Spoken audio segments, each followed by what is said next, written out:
తమిళ cinema పరిశ్రమలో stone bench film అలాగే Indian ఇండస్ట్రీలో అగ్ర నిర్మాణ సంస్థ జీ స్టూడియోస్ సంయుక్తంగా కార్తికేయన్ సంతానం అలంకార్ పాండ్యన్ నిర్మించిన సినిమా రత్నం. మాస్ యాక్షన్ సెంటిమెంట్ అంశాలతో ఈ సినిమాను సింగం ఫిల్మ్ హరి దర్శకత్వం వహించారు. ఈ సినిమాకి విపరీతమైన బజ్ క్రియేట్ అయింది. ఈ సినిమాకి దేవిశ్రీ ప్రసాద్ అద్భుతమైన మ్యూజిక్ అందించారు. విశాల్, ప్రియా భవానీ శంకర్, సముద్రగని, మురళీ శర్మ, యోగి బాబు, గౌతమ్ వాసుదేవ్ మేనన్, హరీష్ పేరాడి, తులసి ఇలా పలువురు సీనియర్ నటీనటులు కూడా ఈ చిత్రంలో భాగమై అద్భుతంగా నటించారు.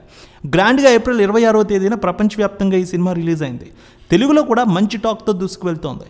తొలి రోజు ఏ విధమైన కలెక్షన్ సంపాదించింది, రెండో రోజు ఆక్యుపెన్సీ కలెక్షన్స్ వైజ్ ఏ విధంగా ఉండబోతోంది, కోలీవుడ్ అనలిస్టుల రిపోర్ట్ని బట్టి చూద్దాం. రత్నం సినిమాలో అగ్రనటులు, టాలెంటెడ్ టెక్నీషియన్స్ చాలామంది వర్క్ చేశారు. సో రెమ్యూనరేషన్స్ అలాగే ప్రమోషనల్ ఖర్చులు, ప్రొడక్షన్ కాస్ట్ కలిపి భారీ వ్యయమైనట్టు తెలుస్తోంది. సుమారు 60 కోట్ల రూపాయల బడ్జెట్ అయిందని ట్రేడ్ వర్గాలు అయితే చెప్తున్నాయి. ఇక హరి విశాల్ కాంబినేషన్లో ఇది 3వ సినిమా.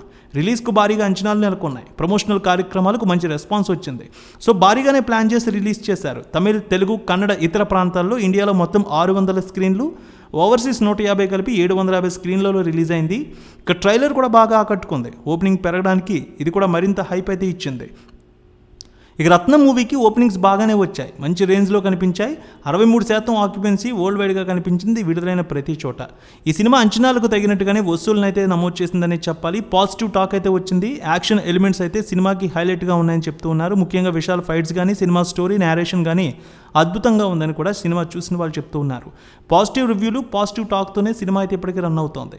ఇక రత్నం మూవీ కలెక్షన్స్ చూస్తే తమిళనాడులో మంచి రెస్పాన్స్ అయితే సంపాదించుకుంది. తమిళ్, తెలుగు, ఇటు ఇండియా వ్యాప్తంగా అలాగే ఓవర్సీస్ కలిపి 20 కోట్ల రూపాయల వసూళ్లు దాటినట్టు తెలుస్తోంది. సినిమా టాక్ బాగుండడంతో వీకెండ్ కావడం రెండో రోజు కూడా మంచి ఆక్యుపెన్సీ కనిపించింది. 49% వరకు ఆక్యుపెన్సీ కనిపించింది. ఇక ఆదివారం కూడా అదే రేంజ్లో కలెక్షన్లు ఉండే అవకాశం ఉంది. మరో 10 నుంచి 12 కోట్ల మధ్య నేడు కలెక్షన్స్ వచ్చే అవకాశం ఉందంటున్నారు అనలిస్టులు. ఇక పెద్ద సినిమాలు కూడా ఏమీ లేకపోవడంతో ఈ సినిమాకి మరింత కలిసి వచ్చే అవకాశం ఉందని, వసూళ్లు ఇంకా పెరుగుతాయంటున్నారు కూడా.